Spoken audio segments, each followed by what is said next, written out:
For those of you who are on SNAP benefits and you want to build a prepared pantry, I'm going to give you some guidelines today on how to do that.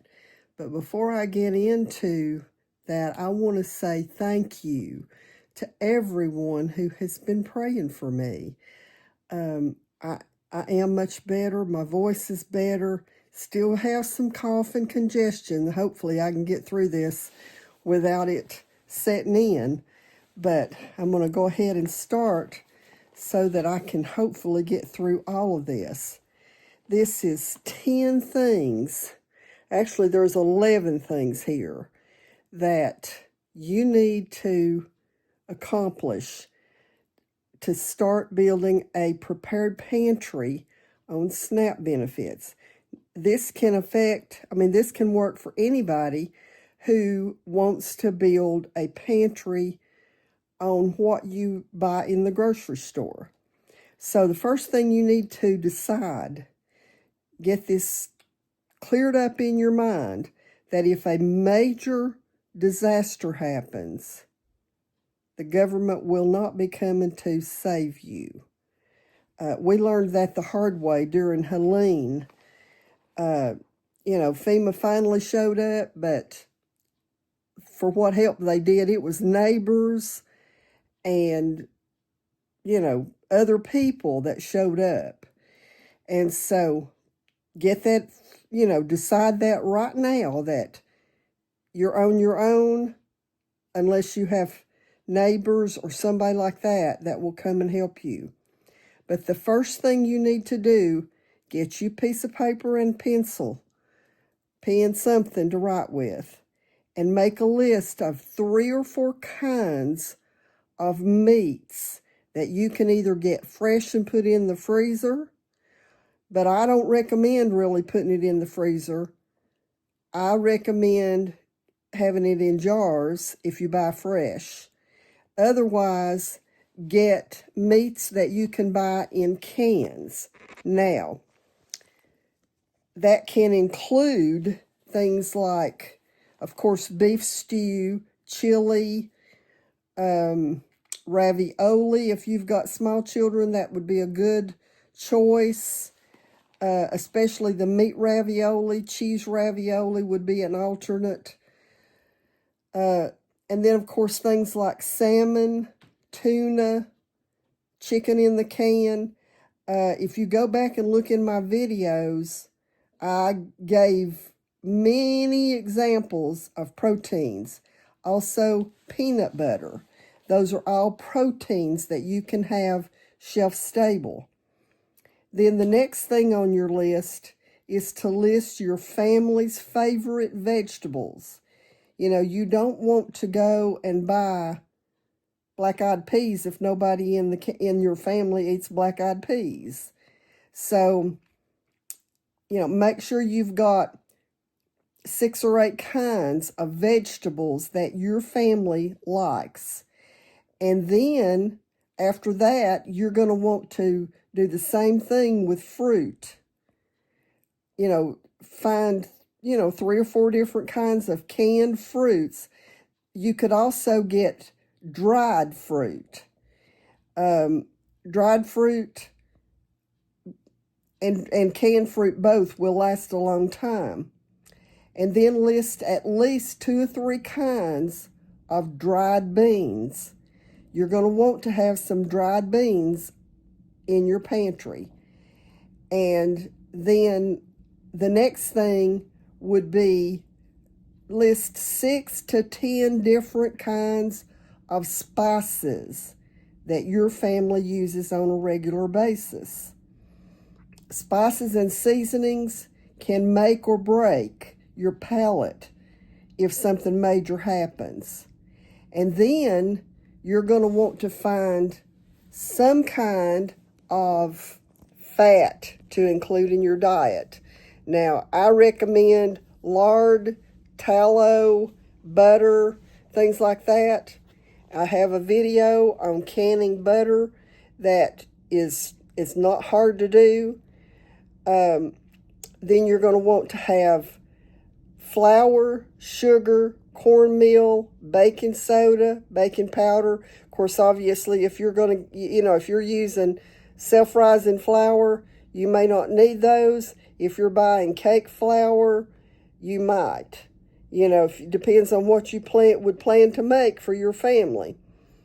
And then make sure that you add pasta and maybe some rice if your family eats those things. And if you add pasta, then you're going to want to have enough pasta sauce on hand or some Alfredo sauce to use those pastas.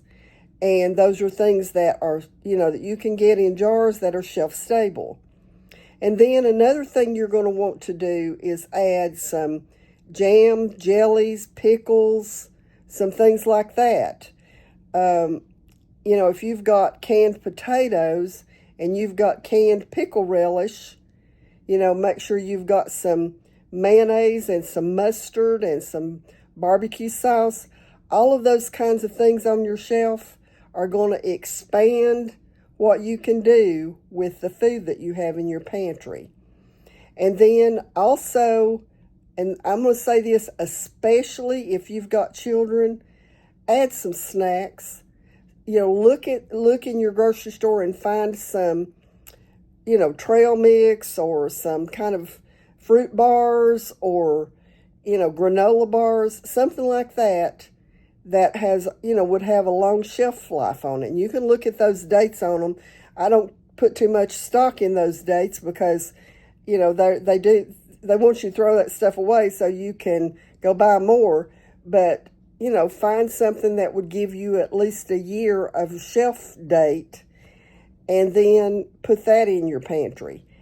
And so then decide if you want if you want to start out with a 2-week supply or whatever, then do that. Now, I know that not everyone can go out and buy all of this at one time. Start with what you can do. I'm going to share something with you. I think I've shared this at some point on some of my social media before. When my children were young, I didn't can as much back then. I did some, but not nearly what I do now. And one winter, my husband got laid off, and my best friend's husband, I think he was getting to work a little bit, but with their family of 5, they did not have money to buy a whole lot of groceries. So my friend and I would call each other, and we would compare what we had in our pantries. And so, I might have a 5-pound bag of flour. She might have a 5-pound bag of sugar. Well, I would split mine. She would split hers. So we would swap food. And it got us through some of those harder times.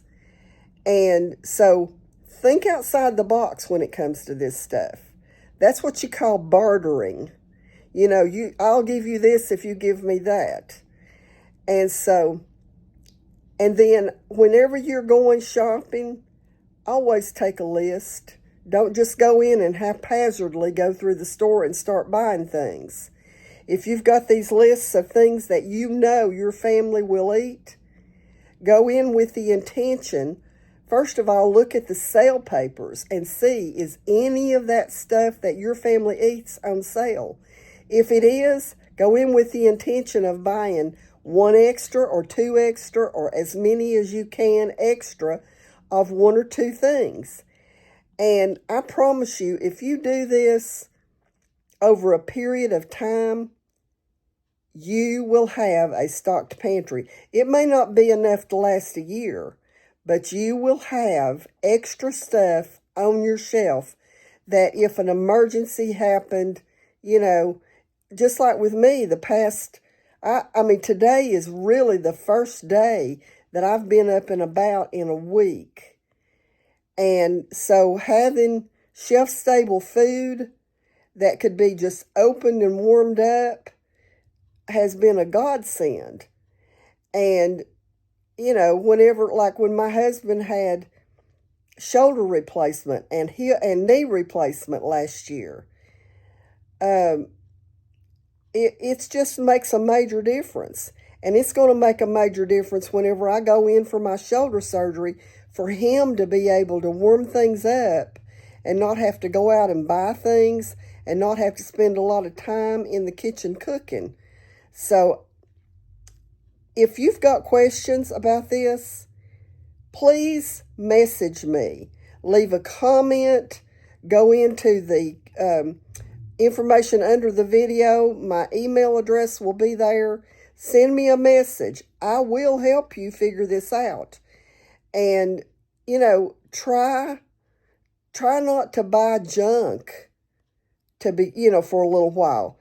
Eliminate some of the chips, and my husband's got to have his potato chips. But I don't always buy them.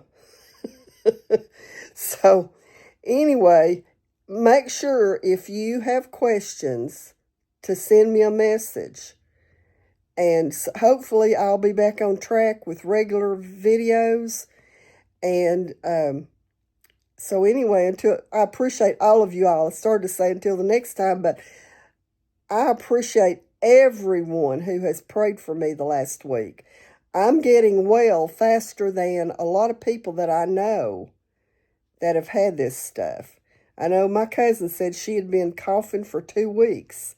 So anyway, I appreciate y'all. I really appreciate everyone who has been watching my videos. I was concerned not being able to make videos for, this length of time. And also whenever I had my shoulder surgery, that my watch hours would drop like a bomb. And so anyway, I appreciate everyone who has come and watched my stuff. And I'll be back soon, I hope. So until the next time, God bless each and every one of you.